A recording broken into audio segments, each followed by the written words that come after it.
Bandeko basi ebele bakenda mikili ya mpoto banani batinda bango batata ya bana na bango toloba batata ya bana na bango to ba pasteur to basango na bango basango ebele babotisa bana ya batu na Kinshasa to pe na Congo mobima na Afrique batinda bango na mikili ya mpoto tala kasi ba conséquence binomo boyebi yo kenda poto nani atinda yo tata sango tata labe to nani oyebi yango nespa kasi tala lisolo o ndeko apesi ndeko mobali abotoli sango mwasi sango atinda mwasi na poto ya kana ye pa mapamba te ali moninga atinda ge pa moninga na ye abotoli sango mwasi sango te suki ya kosakana te ada suki o kasi ozali sango te soki mutazu mwasi po bino obala kate osiliki nini do basango ba na bango kobala to monaki awa makambo o tata cardinal alobaki o no so bota amibimisa siko batami to banda ko dénoncer to ngeni tala sika ba botoli sango mwasi basali kitoko to wasali mabe yango liso to kobetela lisolo oyo esalami bongo na mboka Suisse histoire vraie. Complicité oyo ezali contre République démocratique du Congo et Mona Kim Poissa lors ya Coupe d'Afrique des Nations Côte d'Ivoire 2023 na demi-finale et pas puis va supporter ya République démocratique du Congo ba l'attaque ba polo o ba le ko dénoncer Holocauste au sama bongo na est mboka na biso ba boyaki ko la kisango ça fait couler beaucoup d'encre kasi moyen mususu pe la kisami to moyen musu o epesameli ba tu nyonso ba telemi ba li ko dénoncer yango que guerre ezali na est ya mboka na biso ba occidentaux ba décider bazali koloba eloko moko te na sepeli na eloko oyo ba église ebele esali yango ba institution ebele esali yango pona ko dénoncer comment est-ce que le Congo est attaqué, le Congo est mélangé on tue au Congo bofandi nia bozali koloba eloko moko te tala oyo lekaki bongo na église ya pasteur Lukau na Afrique du Sud précisément na Johannesburg na Santon kitoko makasi bana basangani ba africain ba sud-africain ba marocain ba congolais ba mozambique ba Afrique mobimba bana ba telemi na ye moko pasteur ba chrétien to ba fidèle ba lati bongo ba teni ya soda pona ko la Afrique mobimba tozali bongo sima RDC kitoko makasi boyo ata boyo ko la seconde ba kanani plus na bino boyo message ke na monde te voilà moi je suis ya ko la yango exemple à suivre bravo à toi pasteur Lukau.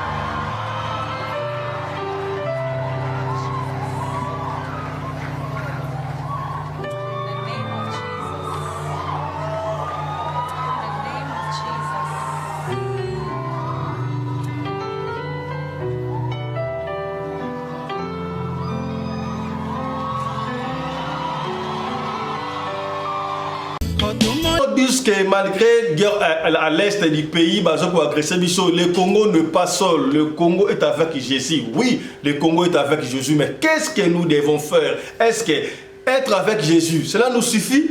Tant de Bakaba na Israël, entre parenthèses, Bala Israël, peuple ensemble, n'est-ce pas? Mais Israël se défend avec des armes. Ba pays oyo bazoko matebiso. Tozo banga bango parce que basana ba arme ya États-Unis banga kay pour ba arme Russe banga kay pour ba arme France également pays belé kasi Congo tozo na nini prière.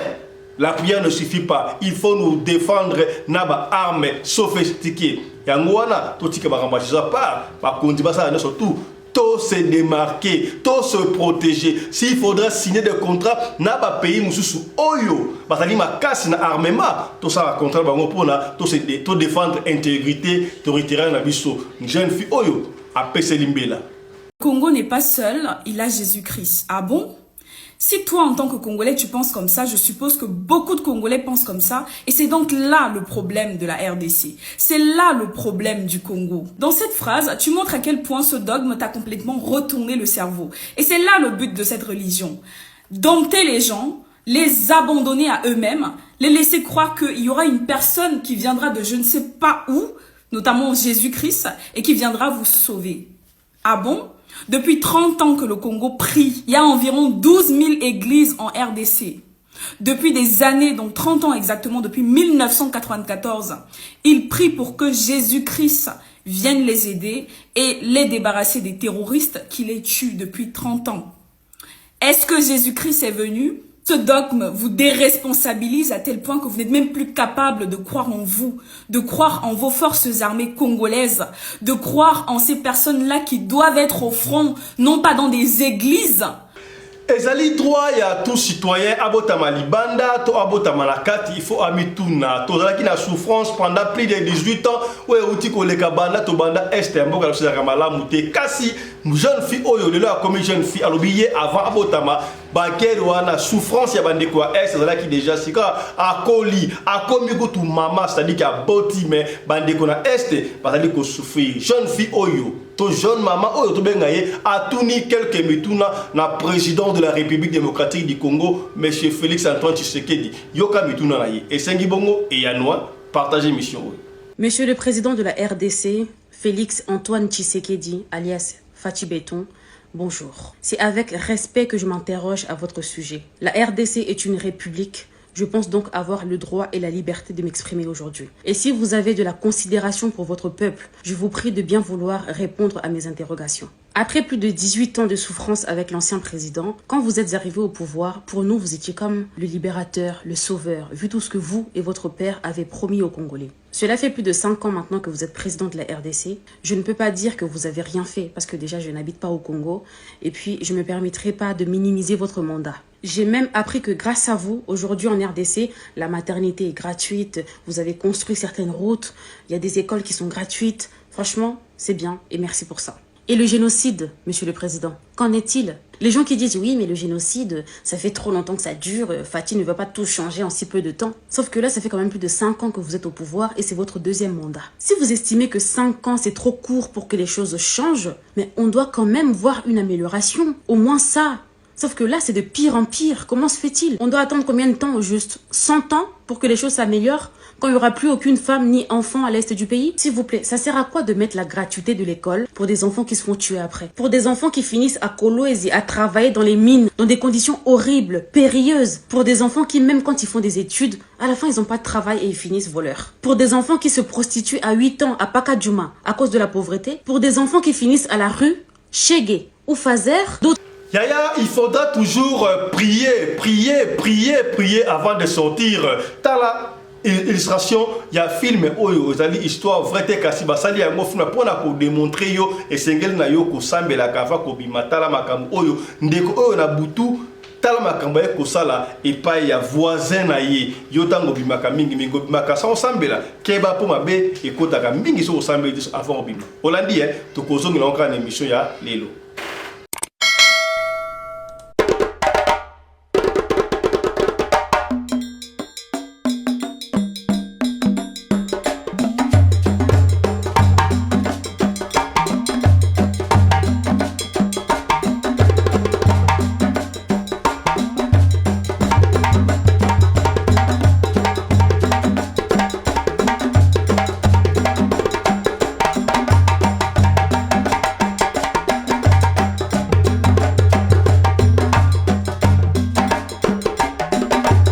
mobali mbinga na mwina ngolo aboya hydroquinone soki ezotambola basheri bazokoya mayanga na retrouve douce tendresse affection epa na yo nasalelo nini mpo ndimake na kupendaka sana shitakwacha pelende wenjoro.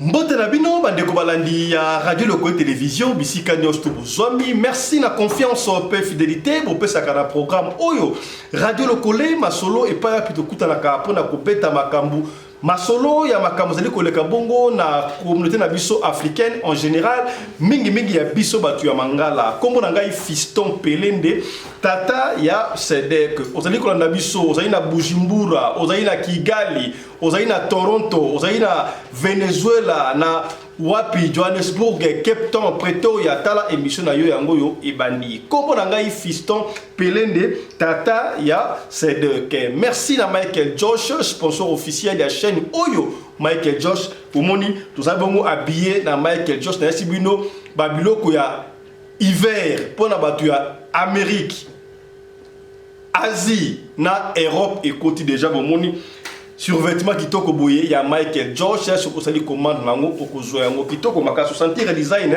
voilà ba montre ezali ya Michael Josh ba wota résistance nyonso to olingi ya kolata kitoko na moins cher sala yango bongo na Michael Josh Yambo to développer ba titre oyo tikato biso ndeko anti-poison eza disponible benga biso to en contact ba ndeko anti-poison pour se procurer na dembu manayo oza la blender pendant 12 mois est-ce que komi c'est que bien voilà tikato pesa matondo pe merci mingi na molandi monene ya radio lokola télévision Patricia Isaya Mutombo, la fille du docteur Mutombo depuis Lubumbashi, Wantanche. Évidemment, Patricia est en Afrique du Sud. Grand coucou à toi, Patricia Isaya Mutombo. Est-ce que komi au sentir, c'est que bien. Voilà, Patricia Ekendaka Ndengwana Isaya Mutombo. Voilà.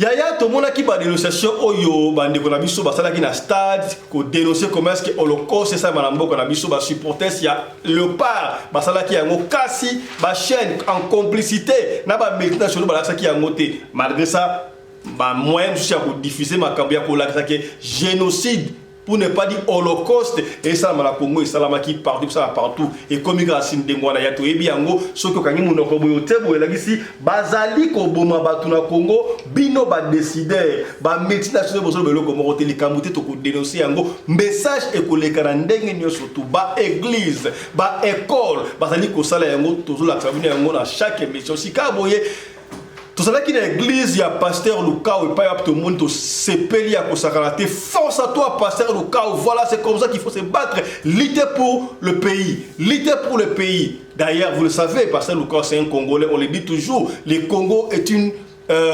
Pardon, l'Afrique est une gâche. Voulais-je dire, l'Afrique est une gagne dont la gâchette se trouve au Congo. Voilà. Ce qui Congo est tellement, ça veut dire qu'Afrique, Bobimba, éco s'est réveillé.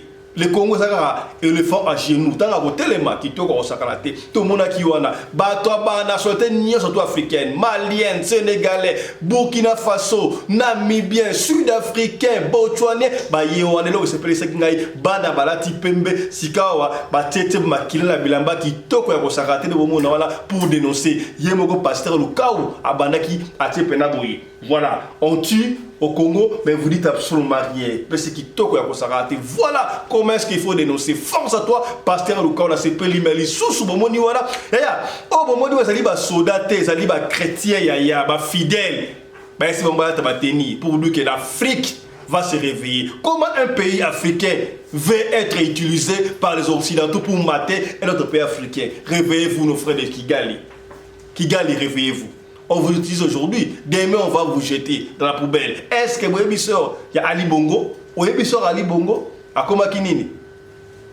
They are arresting me, they are arresting me. Bakainga mastanga ba azalaki mutu o ba de ko prôner ko laki pionnier. Il y a ba pion, il y a ba français pion, il y a ba décider. Tala de ba boaki loko la poubelle. A comme na rôle, il y a Lipapa. A comme na rôle, il y a Bourouette. Yaya yebelaka. Bande kwa Kigali, bo yebela. Est-ce que vous ne vous laissez pas utiliser par les occidentaux pour mater de pays parce que le Congo va se réveiller. Quand le Congo va se réveiller, et vous allez marrer pour la bino. Est-ce que vous commis c'est que bien, vous te l'avez quitté, tout le bien.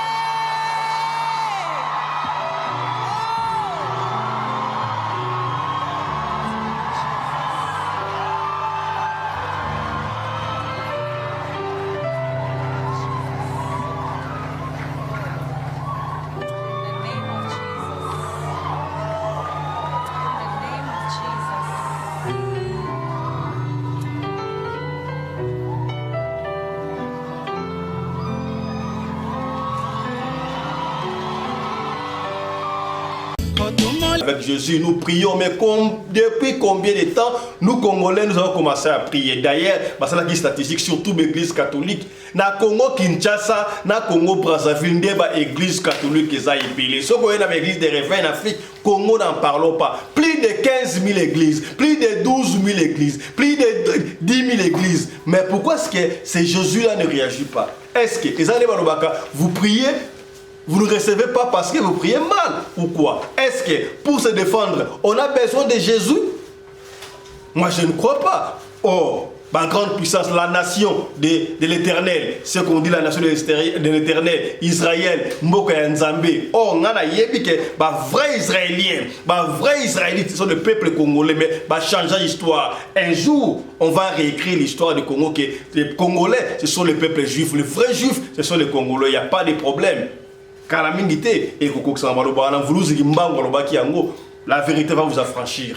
Hein? La vérité, vous franchirez la vérité vous affranchira. Est-ce que comme Israël, pour le moment qui se dit nation de Dieu, l'Israël se protège avec des armes nucléaires. L'Israël a des armes pour se protéger. L'Israël a des armes pour protéger l'intégrité territoriale. Les États-Unis que nous craignons numéro 1, il a des armes. La Russie a des armes, la France, tous ces pays-là, décider. Pourquoi est-ce qu'on les appelle des décideurs? Parce qu'ils sont forts dans l'armée. Ils sont forts, bien équipés dans l'armée. C'est pourquoi on les craint. Yaya, Soki, tout c'est la Jésus-Christ. Fuyons, péché, ne laissez aucune trace où la mer ne passe et repasse. Voyez, si son côté est Simbaté, l'Occident, la Russie est là disponible pour aider le Congo. Ndenge Russie le lot, t'as aider Mali. Est-ce que français va t'as aider Nigeria, t'as aider Burkinabé. Est-ce que tournons les yeux, pardon, vers la Russie, à aider Bissot militairement, politiquement fort. Ça existe partout. On peut signer toujours un partenariat avec un pays qui est fort dans l'armée, qui est fort militairement. Ça se passe comme ça. Même ceux qui se disent des décideurs, ils ont des contrats signés, ils ont des collaborations entre eux. La France est forte, mais à la NATO. N'est-ce pas? À la NATO. Même les États-Unis, ils sont forts, mais ça se joue dans l'anglais. Plus fort. L'union fait la force. Nous devons tout faire pour l'intégrité nationale. Il faut qu'on nous craigne. Pour nous craindre très bien, il faut laisser la mission armée et Zala. Rappelez-vous encore à l'époque de Mobutu. C'est deux spé, béret vert, béret rouge. Toute l'Afrique craignait les aïrs de Mobutu. Et pourquoi? Policiers, soldats, cadres à l'époque, gars civils, ils étaient très forts. Pour l'armée et les makassi. Essayons de faire recours à l'authenticité pour nous commander, on va nous craindre. Est-ce que commis, c'est que bien, l'anda oyo jeune fille alobi, et ça a opinion naïe, pour tenir rigueur, comment alobi, ça le malade, toi aussi, l'anda jeune fille. Congo n'est pas seul, il a Jésus-Christ. Ah bon? Si toi, en tant que Congolais, tu penses comme ça, je suppose que beaucoup de Congolais pensent comme ça. Et c'est donc là le problème de la RDC. C'est là le problème du Congo. Dans cette phrase, tu montres à quel point ce dogme t'a complètement retourné le cerveau. Et c'est là le but de cette religion. Dompter les gens, les abandonner à eux-mêmes, les laisser croire qu'il y aura une personne qui viendra de je ne sais pas où, notamment Jésus-Christ, et qui viendra vous sauver. Ah bon? Depuis 30 ans que le Congo prie, il y a environ 12 000 églises en RDC. Depuis des années, donc 30 ans exactement, depuis 1994, ils prient pour que Jésus-Christ vienne les aider et les débarrasser des terroristes qui les tuent depuis 30 ans. Est-ce que Jésus-Christ est venu? Ce dogme vous déresponsabilise à tel point que vous n'êtes même plus capable de croire en vous, de croire en vos forces armées congolaises, de croire en ces personnes-là qui doivent être au front, non pas dans des églises, au front pour vous aider à vous sortir dans la merde dans laquelle nous sommes. Donc premièrement, ce qu'il faut faire, c'est laisser Jésus-Christ tranquille. Ce n'est pas un être humain, arrêtez de l'humaniser en permanence. C'est pas un être humain qui prendra une arme et ira au Kivu se débarrasser du M23 pour le Congo. Donc il faut le laisser tel qu'il est. Même dans la Bible, on dit que Jésus, c'est un être divin. C'est un divin. Et ensuite, ce qu'il faut faire, c'est signer des partenariats avec des grandes puissances étrangères qui fourniront des armes qualitatives au Congo afin de sortir les jeunes Congolais qui sont dans des églises, des paroisses, les armer correctement, les envoyer au front afin qu'ils puissent eux-mêmes résoudre ce problème qui date de 30 ans déjà. C'est tout ce qu'il faut faire. Laissez Jésus-Christ tranquille. C'était Maïva. Cette jeune dame, jeune fille, moana, enfant, hier a tourné quelques mituna et pas à Mokondi Amboka, Félix Antoine Tshisekedi. Elle a commencé par Kokumisa, mandé à chef de l'État, à expliquer comment est-ce qu'on a vécu 18 ans à Calvaire, il y a 5 ans. Donc quand il le voit dans Mokondaye à Kosala, oui, à Sani Makambia qui toko et mon ani pena misu ya batu. Mais pour la jeune fille Oyo, alors billet pour na ye a tunika kamituna. Elle a dit ceci. D'ailleurs, avant Abotama, est un beau qui a un problème. Il y a Botami. A komi kutu maman. Ban o Abotama na la moko. Ban o Abotama avant ye. Continue à souffrir. On va comme maman. Muta Botami na passe la guerre. A komi maman kaka na guerre. En fait, maman a komi il y a violé consort. A tuni mutuna pas chef de l'État. Yo kamituna oyo ne commence à tuni. Ya beau partager émission oyo pour na ekomi la chef de l'État. Tino bokona. Est-ce que komi c'est que bien. Voilà, suivez.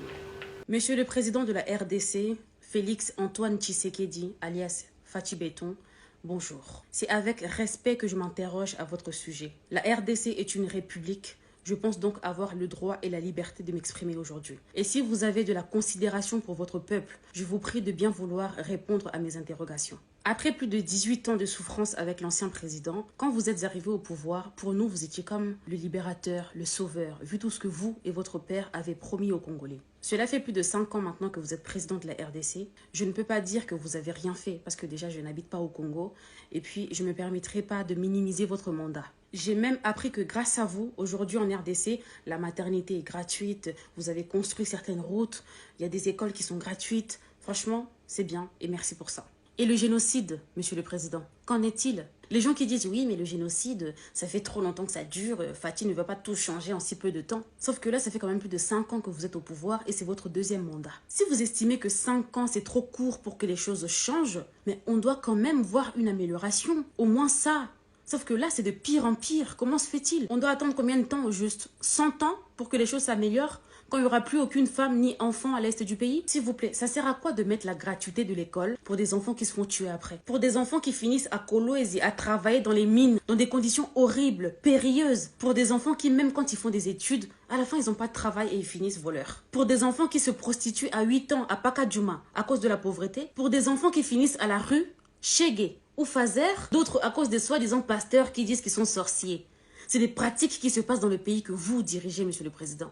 Vous en pensez quoi de ça? Ça sert à quoi de mettre la gratuité de la maternité pour des femmes qui se font violer et tuer toutes les minutes par les M23, laissant les enfants tout seuls? On a tous vu M. Zelensky aller combattre pour son peuple. Vous, à la CAN, quand la RDC a gagné contre le Maroc, on a vu des images de vous riant avec votre peuple, vous étiez heureux, etc. C'est très bien. Maintenant, n'oubliez pas que de l'autre côté, il y en a qui pleurent. Donc s'il faut, mettez un gilet pare-balles et allez combattre aussi pour eux. Et oui, la vie est un choix. Et être président de la RDC, c'est pas pour celui qui veut, hein. C'est pour celui qui peut. Est-ce que vous pouvez? Est-ce que vous pouvez stopper cette hémorragie du sang qui coule en RDC comme un robinet? Depuis des décennies, ça a commencé, j'étais même pas encore née. Maintenant, moi-même, je suis mère. Ça coule toujours autant. Ah! Franchement, est-ce que vous êtes sûr, monsieur le président, que l'armée congolaise n'est pas en capacité de chasser les M23 pour qu'ils arrêtent de tuer les gens? Vous êtes sûr? Mettons même l'armée de côté, rien que le peuple congolais seul, sans armes, est capable de les chasser alors qu'ils sont armés.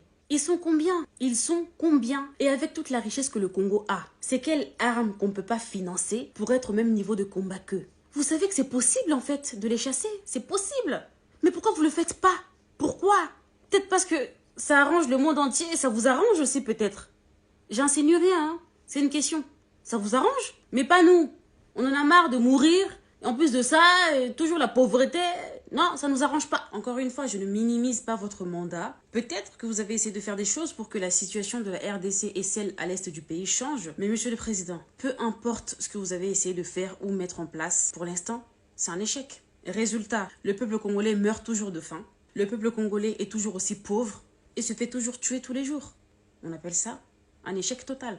Alors maintenant, c'est urgent. Si vous estimez qu'en 5 ans, bientôt 6, vous n'êtes pas en capacité d'améliorer les choses en RDC, autant laisser le pays sans président. Au moins, on pourra dire, je sais pas, que le peuple congolais se fait tuer parce qu'il n'a pas de père de la nation pour le protéger comme Jésus protège les chrétiens. Mais tant que vous êtes là, ça fait trop mal. Un peuple qui vous a voté 2 fois, espérant un changement qu'il n'a toujours pas. Prez, aidez-nous quoi, Prez?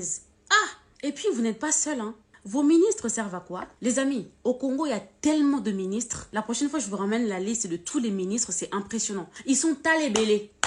Il y a des ministres, des vice-ministres, des vice-premiers ministres, des ministres délégués, des ministres d'État. Tout ça là, ils sont payés pour quoi? Et puis les ministres en question, on les a vus là-bas dénoncer, soi-disant, en faisant les gestes que les léopards ont fait, mais c'est pas possible, quoi. Nous, peuple, on dénonce. Vous aussi, vous dénoncez. Mais vous dénoncez contre qui? C'est à vous de nous trouver des solutions. Donc nous, on dénonce, vous aussi, vous dénoncez. Mais finalement, qui va trouver des solutions? Qui va faire quelque chose? Qui va améliorer le pays? Vous êtes payés pour quoi? Mes chers ministres, vous dénoncez contre qui? Peuple Yandengini, ya Laurent Sokoko. Pour finir, monsieur le président, on vous voit dans des avions partout dans le monde. On vous voit dans des mariages, on vous a vu frimer avec l'une de vos nouvelles voitures. On entend les noms de toute votre famille dans des chansons en guise de dédicace. Maman Denise Moté Maya Fachi Béton. Trop de futilité. Et le peuple n'en bénéficie pas. Je vous demande avec tout le respect de vous concentrer sur le plus important, s'il vous plaît. C'est la voix du ras-le-bol qui parle. Je pense que le peuple n'a plus cette patience d'attendre encore plus de 18 ans. Est-ce que vous pouvez libérer la RDC? Free Congo. Yaya ya mboto metelo di solo na baka chaque fois yaya lo sambo e futaka na patinga linga video oyo zali film zali movie mais movie moko to film moko ya illustration ya makambo ko biso lo baka vérité oyo basali oyo ezali réalité ezali film ya ngoto kufuto tela yo oyoka. Ça c'est pour t'encourager kotalisa yo avant obima olamuki na tongo sambela avant olala sambela en famille parce que oyebite makambo ni le kaka bongo na libanda tant yo lali au moins la voisin na yo abengaka yo voisin comment tu vas voisin est-ce qui voisin wana ezalaka ya mbanga to ezalaka ya solo tala makambo voisin oyo asali voisin na ye tala ya ngone ko expliquer ya ezali pour la illustrer yo salaka attention sambela ka sans Jésus mawa mingi landa extrait il y a film oyo et bon tozonga to betelo di solo suivez.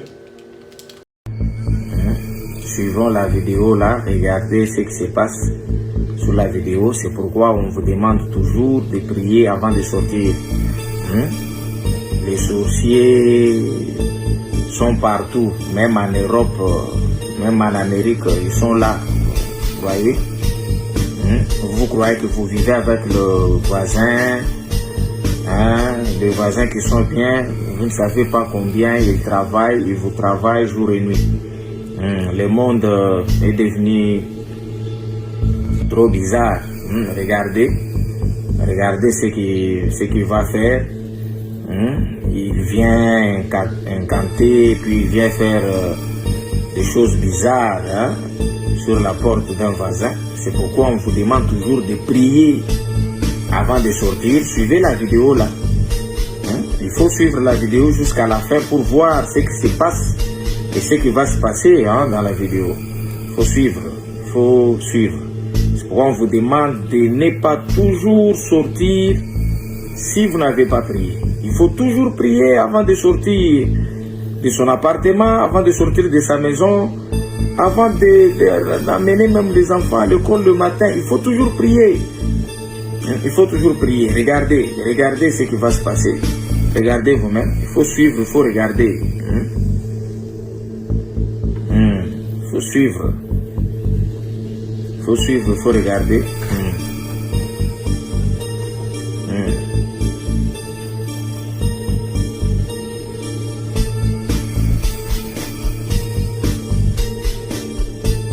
Il faut toujours prier. Regardez.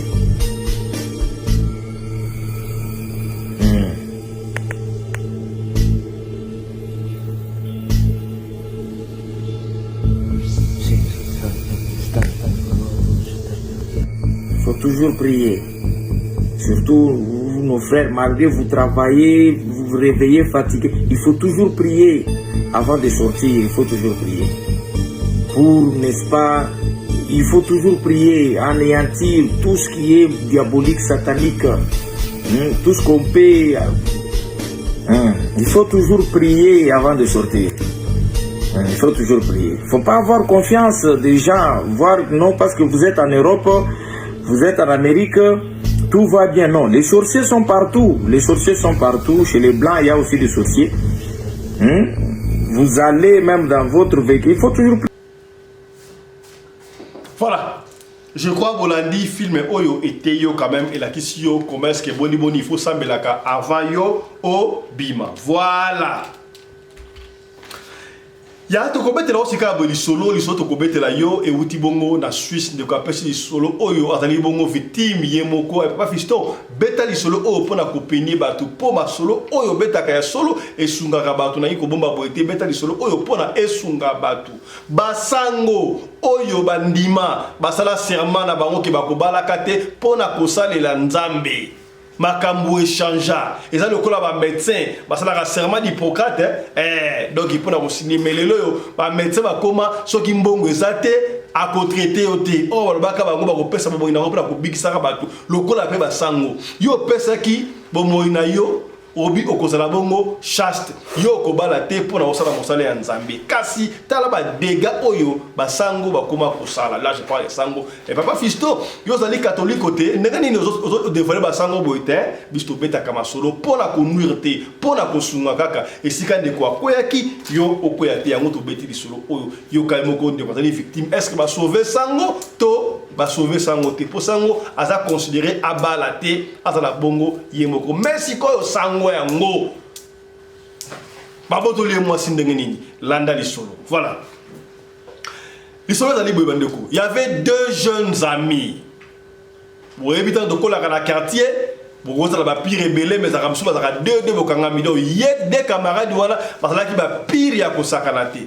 Alors camarade moko azalaki na famille na bango normal mwana mobali camarade mususu oya za sango pour comprendre ye sango wana ba bota kaka ye moko epa na bango do papa na bango na mama bango ba bota kaka mwana moko ye wana akoma sango mama bota ka shooter siko sango wana azalaki na camarade na ye intime ba koli camarade wana tanga koli nzamba salie grâce bakabwani akangola kabuso akangola abuni na ngola bu angola ka lezalaka ndeko wana akeisiko a se retrouver na Suisse tanga se retrouver na Suisse asali vie na yekuna nyonso normal sikoyo ndeko ya sango tanga bandi kokola tanga azi diplôme d'état boyebi na esibinu awa babotaka yemoko mama na bango alingaki mwana na ye oyo akoma sango te mais abala pour attirer la progéniture ya famille soki abalité a commis sango pour na ba parents ba monaki lokola famille ekatani famille esili to botika mwana moko wana olia bala apesa biso bakoko lo pour na famille comme munene ya ngo comme sango mama sepela ki na ngote mama sali tout aboyi papa sali tout mais mwana décida kaka akende ko salela nzambe likambute mwana akendaki akoti petit séminaire asili surtout d'ailleurs bazwa pe de esalama kitoko bango bazalaki na promotion moko ornement soki ordination basango esalamaka na stade de martyr na Pentecôte bapumbusa bapijue pumbwe koso bref akoma sango na kisango na komaki wana nzambe asali pe grâce bapesaki akomaki azalaki boso vicaire yokoma sango na baparoisse moko songo tokutanga bakombo baparoisse te tobetaka lisolo tanga akomaki kire na paroisse moko songolo paroisse moko ya munene boyebi makambo yango toyokaka yango mingi na basango ebele babimaka na bakoriste babimaka na basœur et consort et atobeta lisolo avec plein de réserves mpona kotuka mitema bato te kotuka mitema ya bayi katoliko te parce que ngai moko nali katoliko mais tayi kobeta yango mpona kopene kaka esika ndeko akweyaki yo okweya te toyebaka yango parce que nous on se voit la face bana mususu babebisa bango epai ya basango basala ba abus ebele to mona yango bakoriste bilenga mwine koso boyebi kaka nde esalamaka ndenge wana alors sango oyo malgré ki sango na ye wana akomaki kobima na jeune fille moko boye mwana moko ya kitoko choriste elenge ya mwinde koso ekomiti na niveau talaka sango jeune fille wana akomaki na retard juste zemi ya sango epesi mbilinga entre temps sango akomaki déjà na mwa bakatuku bianze koso camarade ya sango o bakolaka na ye wana o yakendaka Angola kombongo na Suisse akoma jika pe kuna ya kenda abala mwasi akoma na Suisse kuna abala mwasi mais bazaka toujours en contact ye na muninga ya sango bazaki ba pije basolo la bango siko camarade ya sango akenda Suisse bodo jika wana ye abala mwasi nzoka mwasi yango ekomba amela milangi abotaka te nani abotaka te mwasi to camarade ya sango po mingi za rasuna li na couple waye ko bota te baba melaka o mwasi na botaka te est-ce que ça test moi si m'dabota raté to mobile m'dabota raté wale senga la test est-ce que comme to solika pembe mais biso ebiga non ah wa iba keno couple na bango wana ya camarade ya sango na Suisse baba na ko bota te siko koto sango ya sango aza censé ko bota te atie mwana batu zemi e bandi ko yinda talaka curé na quartier wana elenge ya mwinda batie zemi epa ya sango e kopesa mabe ya kosakana te sango tala bi oh probiate mwambongo ezali abandi ba démarche asaleli fi wana ba démarche po amema ye na poto abengi muninga na ye mon cher parce que masa na epili masa na ya kola na etia komana mkonengo masa ali ya kobeba tala petit mot tala tourner na ye consort petit wana akomi na retard mabe ko talaka ngai sango pamona ke non atie zemi ko samala monter na ni atinda ye kuna ya na poto comme ça avant na ka epa na yo o encadrer ngai tinga mo soki na ye na yebi na osala c'est bon masa na ya boya pété sango asali ba démarche na ce consort bref allez ndeko mwasi wana elenge ya mwinda akei mikili ya poto abandi ko vanda na ndako ya camarade ya sango camarade ya sango mwasi bana ba balana 5 ans ba 6 ans ba botaka te o siko aye aina zemi a présenter pe bien o mwasi ya camarade na ngai consort ka neza la kawana za sango a expliquer mwasi réalité ngezali a expliquer tanga expliquer ndengo wana afa na ekimia nzoka siko tango akomaki na poto zemi yango ezalaki nango zemi te parce que boyebi ke ba film su bazala retard et ba période de bango mona boy fala ke sala prendre bima et bimite conseil peut sibilinga binga compliqué sango abanga ika ngombi abanga ke paka atindi ce qui fait que moi j'ai profité à kombi kuna avant d'akana yepe kuna avant d'akana yepe kuna avant d'akana yepe pas sango et ça boy avant d'akana pas sango et pas de souci sango pa komaki moko atiki Kinshasa au moins la mois 2 semaines na poto na Suisse akia ko vanda siko zo maloko la moi ko bata sango ka te moi ko bata ma so va na hôtel sango ye wa va na église ko na va na hôtel ko so moi sta ye kaka ndenge zalaka siko za inde ngwana au fil du temps mo sta ki période mo umenaki siko sango ayakati siko camarade ya sango afanda kawana moi sina ye abotaka te bango de ba kinwati bango de ba kinwa sango kinwa masa na epe kinwa sikoyo mwana mai masa ya sango alingi bulatale abi mais mwana mai oyo aza sango ya mo sikoyo ba sango babalaka te babotaka te azoko letela mwana oyo tana ye pamba soki nga na récupérer na nga fi oyo ndenge ya botaka ba soki zemi mais zemi ngozaki ya ko pe longwa ki so pe ya le so le couteau y a pas de problème nga la ko yena nga ko zoyer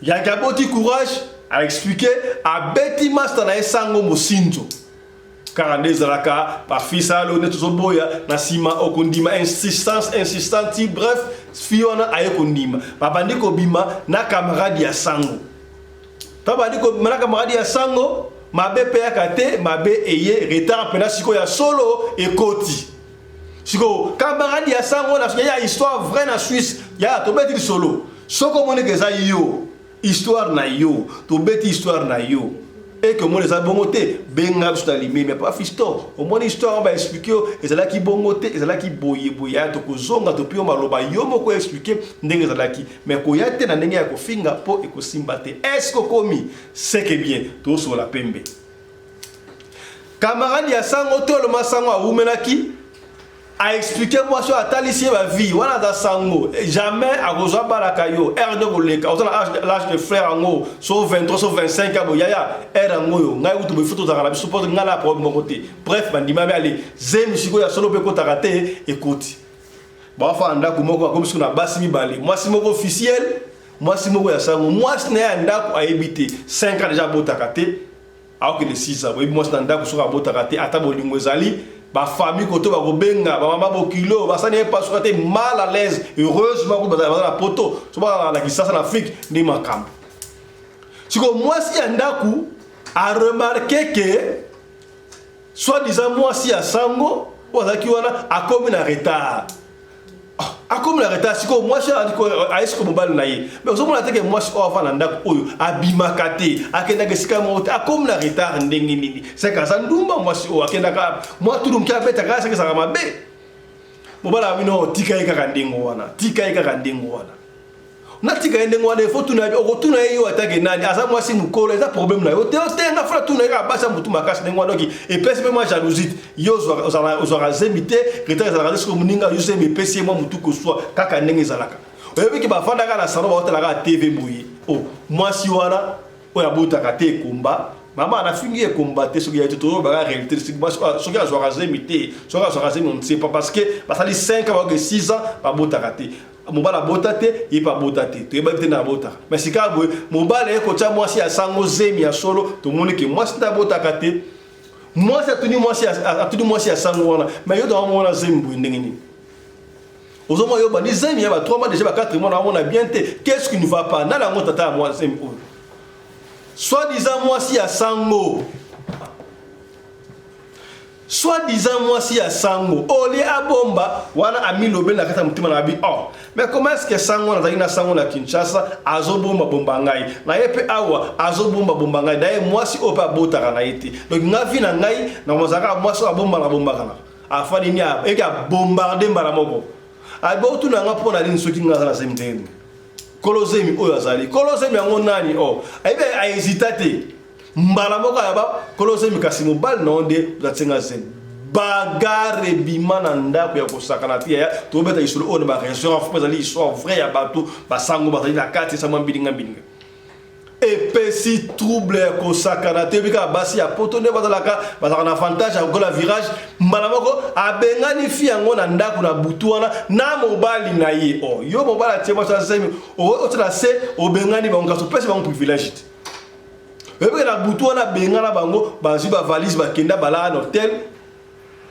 bazonga pesa na goûter bazwanda ya kofutela quelque part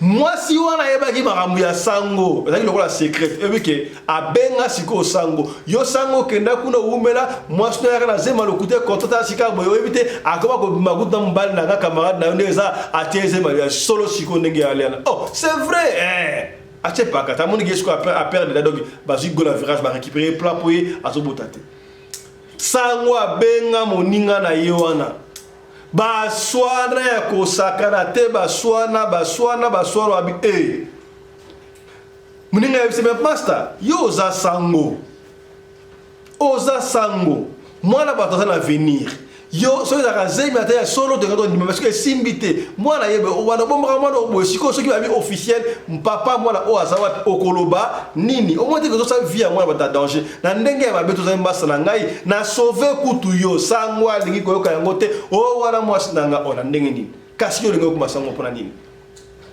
o lingo so masango pona nini sikoyo epesi mbilinga ndenge zaliwa ti sikoyo camarade wana na sango basoyo kana te sango alingi kaka azongela ye mwasi na ye azonga na ebite sango azongi na raison amoni ke fabota po atika Argentina mukili ba parale basala besa mwana to ndenge akotika ndenge nini tala tina basango ebele bakima ko ebate mutakotiki sango amoni simbita le tula mujia zaza akeko bala susu bala ko ma maser to dikuta makamwana mingi te to petro kali solo pour comprendre mutapesi solo yemo ko participa kobenga ngato tunanga ona nana nga participer to pesi li solo siko bino mo tala na bango so 4 wa so 4 personnes nani ndako ko benga biso apesa li solo poto tangi kombe ya motute to tangi kombe ya komutute to tangi kombe ya ba camarade mibale to tangi kombe ya ba bilenge ya mwinda to tangi kombe ya mwasi ba bota kati bango na surtout wana nani apesi lisolo c'est important te zaka to betelo lisolo pona epenye yo ba papa ba mama to benda kabana matoyi mwana kenda kana choral asa elengi ya mwinda asa kizito ya noirité même na l'église de réveil surtout wana sere na pastorité sere na sangote taisaka bana parce que bana ba mona kalokola basali na nzambe bango nde ba nzambe nzoka ya ndenge wate tala lisolo oyo esuki awa mwasi oyo pe ye abotaka te na ndenge nini est-ce que abotaka te asala bekisa mais to ndenge nini mingi soki na le couple mwasi azobota te za bingo mwasi na botaka te tango soupe ezalaka mbala botaka te mais na ka oyo tomoni ke mobali sikoyo bopikiliki bakonu bato tosali atezemi ya sikoyo ndeko mwasi il faut atalisa tango soupe ezalaka incompatibilité po biso tomona mwasi na mbala basala bana 7 ans bana mariage babotaka te nzoka bango mbale na yebi so ba hormone na so ba organe ekoza couple ebimisa mwana te za ndenge wana tango bakabwana mwasi aki aboti mobali pa aki aboti ezalaka nango peut-être ndeko mwasi zala courage ata opesi lisolo soki okei obeti peut-être aussi libanda tango susu okobota eza peut-être pe délivrance on ne sait pas. Alors, tikala biso commentaire na si wana omoni ndenge ni pona lisolo ya lelo. Yo pe muto tala biso soki osala biso ko pesa lisolo na yo ko banga te pesa biso lisolo na yo to ko bete yango kaka ndongo to bete yango. Soki tutanga kombo to kotanga kombo. Soki po boyi tanga kombo te to kotanga kombo te biso to fontunaka ndenge wana. To suki awa lelo, portez-vous bien, santé de faire à tous hein. Chap chap. Et tchara. Tika totondo mwana mboka patu oyo asali bongo kompani ya sécurité lokola kaka bakonzi ya mboka balobaki kolingaka te ozonga na mboka maboko pamba ya yo za diaspora ofani na libanda ozonga maboko pamba non nous devons créer les emplois. Tala patu a créé compagnie munene soki ba compagnie ya sécurité zalaka ayeko baksa moko likoba ba compagnie ya sécurité wana CMS Cruche mondiale sécurité. Dans la cruche mondiale sécurité, yo moutoussala ba activité na yo, ba église, ba école, nyo soto olingi, ba sécurité à solo o pena ba vimba o soki likabozali, ba yaka intervention, na ba équipement ya haute technologie et outil bongo États-Unis d'Amérique. Donc, vous contacter cruche mondiale sécurité, oyo na moins cher, ba couper sur ba service ya kitoko. Escorte au salama VIP protection na moins cher. Alors, Bobenga, cruche mondiale sécurité, ce que vous avez le numéro de bango, Bobenga, vous êtes en contact, la cruche mondiale sécurité, ceux qui vont signer contrat, beaucoup soit gratuité à jour moko félé. Comprenez? Tala, ma promotion oyo, cruche mondiale sécurité, Asali, Pona, Bino. Voilà.